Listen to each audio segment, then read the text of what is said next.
Joseph अभी खुद को जेल में पाया। क्यों जेल में था? क्योंकि वो परमेश्वर के वचन पूरे कर रहा था और परमेश्वर को खुश रख रहा था, और उसने गलती काम करने से खुद को बचा लिया, गलती काम नहीं किया। तो आजकल भी जो सच बोलते हैं उन लोग को अच्छा हमेशा नहीं होता है, क्योंकि आजकल की दुनिया इतनी बुरी है कि जो झूठ बोलता है वो सामने जाता है, और आजकल सच और झूठ का किसे कुछ पता नहीं है। आजकल हम देखते हैं कि मॉरल स्टैंडर्ड्स वो भी इतने कम हो गए हैं, और लोगों को कुछ नहीं लगता है अपनी बीवी छोड़ के दूसरे औरत के साथ जाना, उन्हें कुछ बुरा नहीं लगता। लेकिन जोसेफ इंटेग्रिटी का आदमी था, वो परमेश्वर के नज़रों में बहुत ऊंचा था। तो हम फिर जोसेफ आ गया, बेचारे को पोटिफर ने जेल में भेज दिया। तो वो दिन जेल के कंडीशंस अच्छे नहीं थे, और जोसेफ जो छोटा था, लड़का था, वो 17-18 साल का होगा, और वो अकेले खुद को पाया जेल में। लेकिन वहाँ भी उसका रहन सहन और व्यवहार इतना अच्छा था, तो जेलर ने देखा कि ये लड़का बहुत अच्छा है, होनहार लड़का है, तो धीरे धीरे धीरे उसको हाई पोजीशन में डाला। जेल का पूरा काम जोसेफ संभालने लगा। बाकी जो कैदी थे उनको संभालने का, उनका खाना पीने का और एडमिनिस्ट्रेशन का और उनका रहन सहने का, वो सब कंडीशन जोसेफ के हाथ के नीचे अच्छा बन गया, और वो इंचार्ज था बाकी कैदियों का। तो एक दिन फरो यानी वो इजिप्ट देश के राजा को फरो बोलते हैं। तो एक दिन वो देश का राजा फरो जो था, वो अपने नौकरों के ऊपर उसको बहुत गुस्सा आई, और उसने उसके चीफ बेकर यानी जो कुक था उसे जेल में भेजा दिया गुस्से में। और जो बटलर था, जो उसके हाथ में शराब रखता था, वाइन रखता था, टेस्टिंग करके वाइन रखता था। वो दिनों राजा जो भी खाते पीते हैं वो टेस्टर होते थे, टेस्ट करके, क्योंकि राजा को कोई पॉइजन ना कर सके, जहर ना खिला सके। तो ये दो जेल में आ गए, और जोसेफ सब कैदियों को देखता था, तो उसने देखा कि ये दो बड़े दुखी दिख रहे हैं। तो उनसे पूछा, तुम इतने दुखी क्यों हो?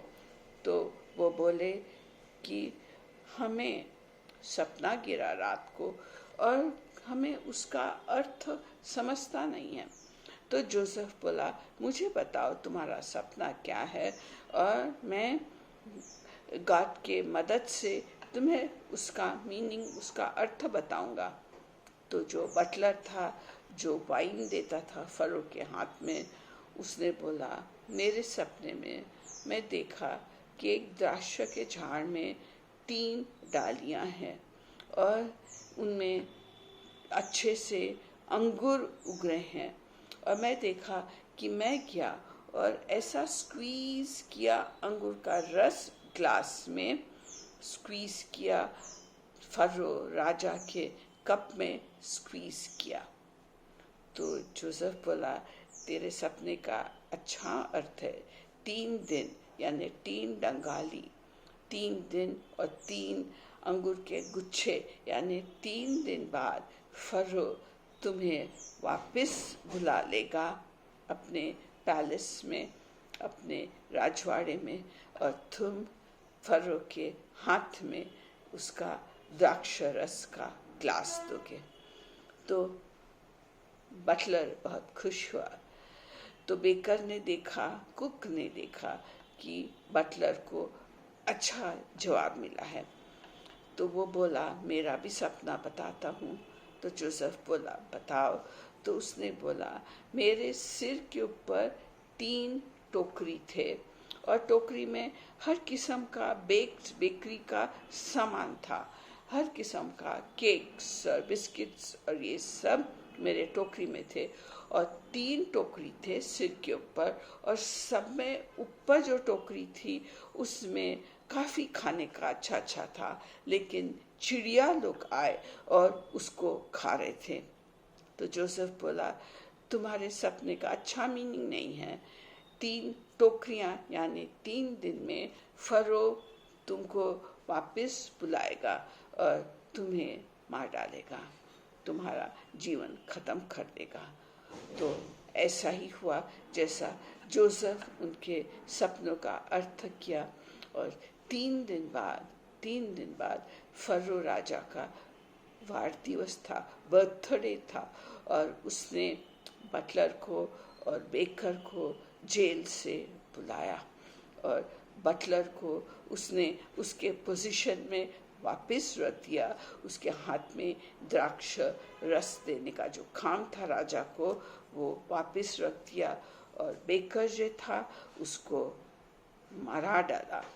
और जैसा जोसेफ ने बोला ऐसा ही सपने में हुआ। तो जोसेफ बटलर को बोला था कि तुम जब राजा के पास जाओगे तब मेरी याद करो और राजा को बताओ कि मैं बिना कुछ गुनाह करे मुझे जेल में डाला गया है और मुझे हेल्प करो। लेकिन बटलर अपने खुशी में भूल गया जो जोसेफ ने उसे कहा था, वो अपने काम काज में लग गया। तो जहाँ भी हम होते हैं वहाँ अगर हम परमेश्वर को ऑनर करें तो वहाँ हमारा पोजीशन लिफ्ट करता है। क्या आप स्कूल में टीचर हो, अपना काम तुम फेथफुली ऑनेस्टली करोगे तो परमेश्वर का प्यार तुम्हारे ऊपर रहेगा और परमेश्वर तुम्हें ज़रूर प्रमोशंस देगा। और अगर आप ऑफिस में काम करते हो या मल्टीनेशनल में काम करते हो और आपको लगता है कि मुझे प्रमोशन नहीं मिल रहा है, मैं क्यों पीछे रह रहा हूँ, तो ये बोझा आप परमेश्वर पे डालो। और परमेश्वर का वचन कहता है कि जो छोटे छोटे बातों में फेथफुल रहता है उसे बड़ा इंटरेस्ट करता हूँ मैं। तो हमने इसे समझना है कि हम छोटे छोटे बातों में परमेश्वर का नाम ऊंचा करना है, उसे खुश करना है और जीवन के रास्ते में चलना है। जैसा जोसेफ को परमेश्वर हम देखते हैं कैसा हेल्प करता है।